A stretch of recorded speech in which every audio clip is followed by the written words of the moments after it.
We are sticking still with initiation because we're still in that phase by looking at objectives, and in particular SMART objectives. So we're going to look at what objectives and also success criteria are as general concepts, and discuss why actually setting objectives is really important in projects. Most importantly, we're going to know what SMART objectives, what SMART goals are, and what this acronym stands for. Okay, so first of all, let's look at objectives more generally. So we've said already that initiation is where we start considering our project and, more importantly, what we want to achieve. So what is the goal of our project? So objectives, also known as aims or goals, are ways to formally describe what we want to achieve. So maybe have some idea of what we want to achieve based on our requirements, but now we're going to set some objectives in our initiation phase. So aims or goals are maybe a little bit more informal than a formal objective, but they are effectively the same, a different word for the same idea. So as I say, objectives are really influenced by the user requirements and also any user constraints. So there's no point coming up with some objective which is completely irrelevant to the user requirements. You want to tie them directly to a requirement where possible. So for example, looking at that Crossrail example, that railway example I talked about in the last video, say we're trying to build 41 stations for this new Elizabeth line with a budget of 14.8 billion. The 14.8 billion is our constraint, our budget allocated by the Parliament, and our requirement will be 41 stations is part of the requirement for this project. So we are directly linking our objective to our input to the initiation phase. So this statement here is an objective, but we wouldn't call it a SMART objective. So a SMART objective is a special kind of objective which has 5 criteria. So SMART is an acronym. It doesn't mean intelligent in this context, which is why it's all capitalized. It's an acronym. So it stands for specific. We want our objectives to be specific. We want them to be measurable. We want them to be achievable.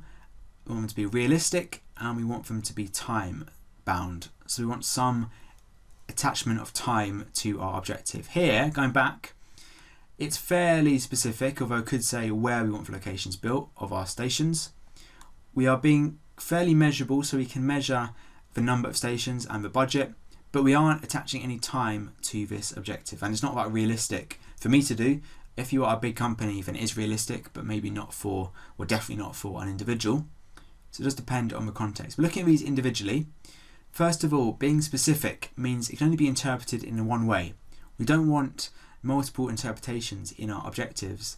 We want them to be nice and specific, and that will lead to less confusion in your team members.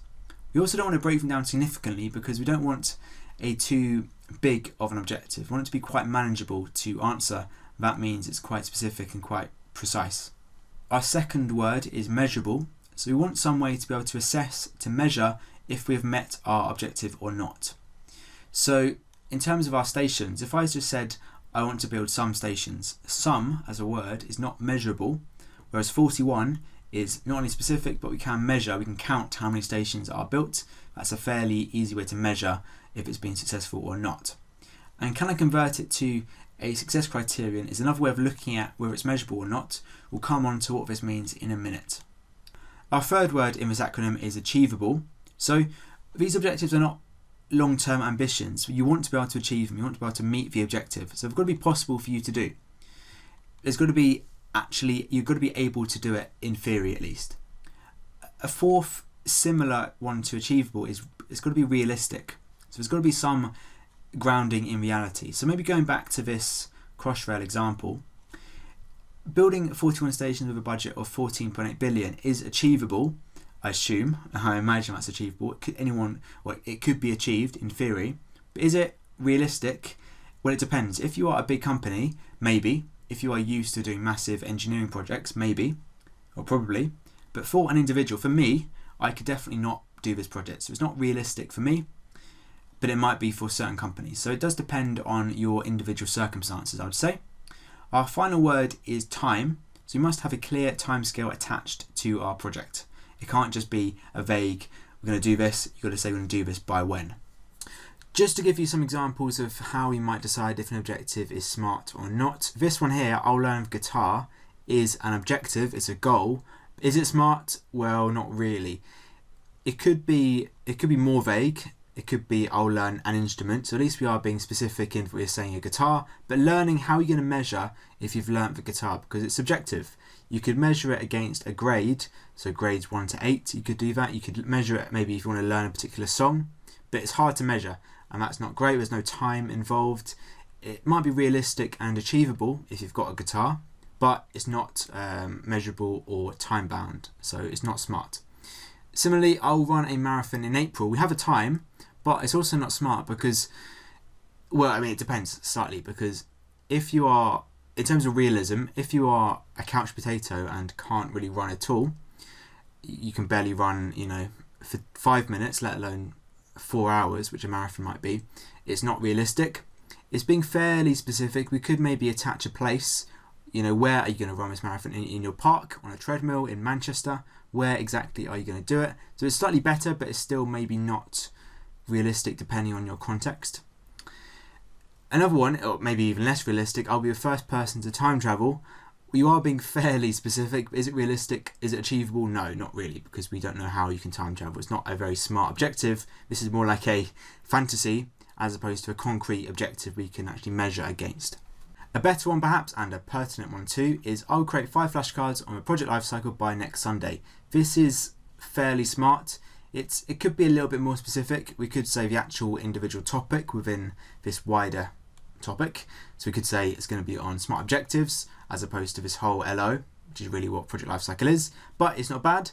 Next Sunday is a time. We could say it was a day really, but a time synonymous really, but we could attach an actual time like 4 p.m, but it's not bad.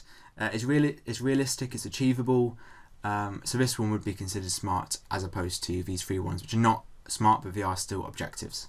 A similar but slightly different term is success criteria to objectives. So some people will say success criteria are objectives, which they sort of are, but I think it's worth trying to distinguish between the two. So in everyday usage, criteria is a list of standards which need to be achieved, or a list of standards which are going to be judged against. So for example, if I want a new phone, my criteria might be it needs to have a front-facing camera, it needs to have a 6-inch touchscreen, it needs to have 128 gigabytes of memory.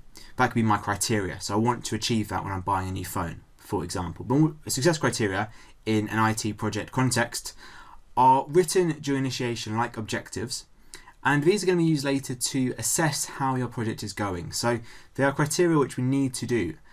To tell if our project is being successful or not, we're going to judge against these criteria. So for example, in terms of our train, station, Crossrail case study, we might have one which is going to be to have 41 stations built.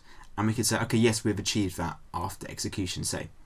We could have another one which is 100 new trains have been designed to the requirements, and we could maybe fail that. Maybe we've only produced 95, right? So we can actually assess later on if we have met these standards or not, these success criteria. So the actual assessment, whether we've met it or not, won't happen during initiation, it will happen later, probably during testing, during initiation, but we can write them during initiation. So really, the subtle differences, I would say, is that objectives can be quite specific. We want objectives to be smart, as we've said.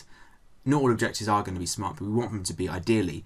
Whereas success criteria can be a little bit more general, a little bit more broad, but are often going to be directly tailored towards our user requirements, because they're really what matters. We have to meet those requirements, so we want to tailor it towards them in our success criteria.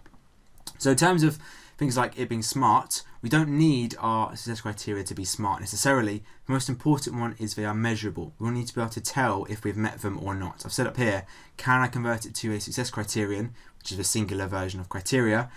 We want to be able to make sure we are measuring if we have succeeded or not. So for example, going back and forth all the time, going back to here, we can count how many stations are being built. That's fairly easy. We can count how many trains have been built. So really easy to measure if we've met these criteria or not. They're going to tell us if we are succeeding in our project. To give you an example of how objectives and success criteria are similar but a little bit different, teachers, believe it or not, do plan lessons, not always in a really formal way. Sometimes we just jot down some notes. But if we do it formally, this is part of a lesson plan I did recently. So I taught this to a year 8 class on the CPU. First things first, as a teacher, the first thing you should really do is set some learning objectives. So like during initiation with setting objectives, we set them the first thing we do. Before we make the lesson, we set objectives so we know what we want to achieve at the end. And they're generally quite specific. These objectives aren't smart, but they are quite specific. Whereas success criteria are a little bit more general. So here I've essentially combined a few of my objectives and put them into a sentence. So this is a little bit easier for me to measure at the end. I can do maybe a plenary which asks the students how a CPU is working. That's going to be, if they manage to do that, it's because we've met our objectives. So a little bit more broad, a little bit more vague maybe, but they're quite easy to measure and quite easy to assess. That's what success criteria should be, whereas objectives should be a little bit more specific. So thinking longer mark questions in the exam, why should we set objectives and success criteria at all? What's the point? So one main reason is having this clarity, having team members clearly understanding what needs to be done and by when. So having that SMART aspect to an objective, that time attached to it, means we have some clear idea of a deadline, which is really important because otherwise someone might be slacking off when really they should be working to get this objective finished or completed. Also, having a list of objectives makes it really clear to everyone what needs to be done. Maybe one objective is being assigned to one person and another objective is being assigned to another person. Having that clarity is really, really useful. We can also check progress. So every phase we have a phase review. So during initiation 2, also the other phases, we have a phase review which checks how well the project is doing. We can use our objectives and success criteria to do this. We can check against them as long as they're measurable to see how we're doing. Maybe if we're doing badly, we can change it quickly. We want to find out as soon as possible. If we're off schedule, maybe we want to check this fairly quickly to rectify any issues. Also, having clear objectives and sticking to them, importantly, is ensuring the product is delivered as per your original requirements. So the client has provided you some user requirements. You want to meet those requirements because otherwise you're not doing your job properly. Sticking to objectives, as long as the objectives are built from your original requirements, meeting these objectives will mean that you meet the original requirements in the first place. Another big reason is having a list of objectives or success criteria is really good at focusing your mind on what is left to do. So like lots of people, every day, this isn't one of mine, every day I make a to-do list and cross out the stuff when I've finished it. And it's really useful to focus your attention on what you need to do. Also, motivationally, having a list and being able to cross out tasks is good because it makes you feel like you're making progress. And that's often something which gets lost in a big project is you forget you're making a lot of progress. Having a nice list allows you to see what's left to do and also how much you've done so far.